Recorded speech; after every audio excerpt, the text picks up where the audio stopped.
motor parameter y. So in that case, it's better to use this motor, because our purpose is not control the motor. Our purpose is control the wave. Motor is just actuator which controls the wave, and we can obtain needed flow in our process. So for that matter, because we know that motor behaves as integrator, so in that case we can generate signal which will be differential of the position. So basically, if we differentiate by time, then basically we control not the position of the motor, but we controlling the speed of the motor. So for that matter, we can consider the whole system. We can consider the whole system as such an object. There, our PID controller and free positional controller are taken together, and we also have feedback of our behavior of the motor. So basically, first one, just free positional controller, is taken here as a tracker which tracks the position of the motor. Then we add the PD controller, so proportional and derivative part here. So we can control basically the speed of the motor. And because our motor considered as integrator, because it behaves like integrator, so in that case, for the whole process, we can say that we are dealing with PI controller. So this from the error of the control to the to our object, which is well. And in that case, tracking accuracy will be defined by the parameters like dead band and hysteresis, and and the speed of the motor can be controlled by the PI controller. So for that matter, we can change those parameters, and if, for example, hysteresis is much more smaller, as you remember, we can, in that case, we will obtain that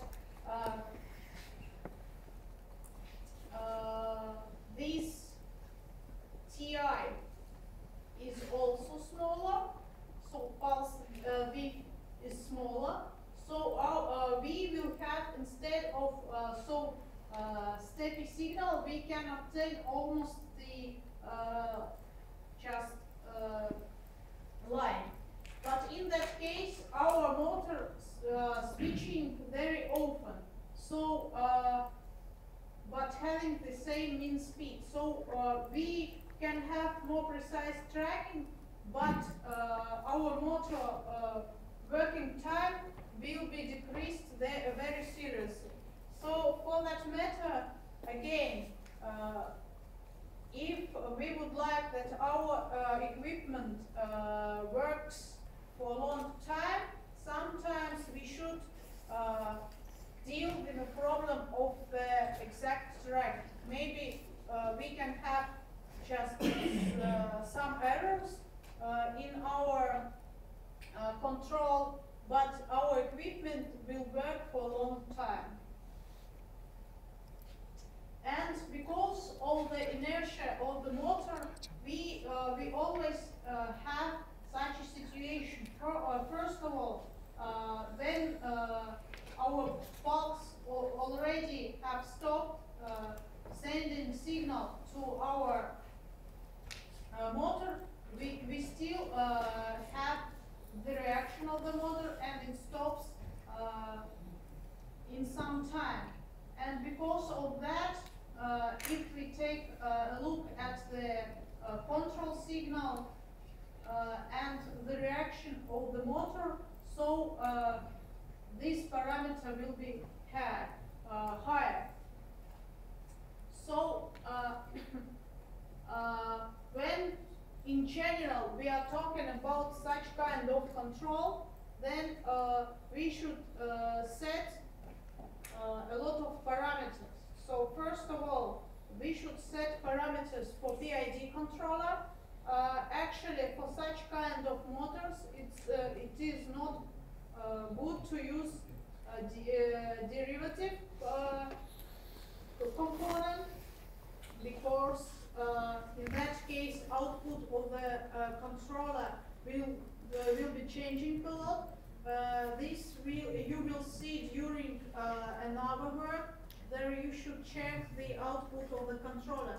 Why we are dealing with PI controller, so you can see that output of the controller changing not so fast. Then we add derivative component, then speed can be changed, and in that case this is not good for the working time of the motor.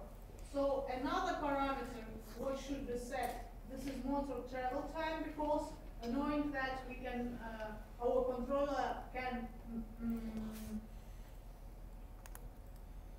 calculate the speed and the pulse length in order to control our valve.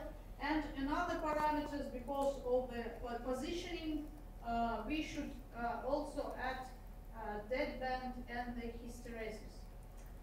So this is about the control, and I think that this is it for today, because this is the new topic, and I would like to start talking about that the next time. Otherwise, we just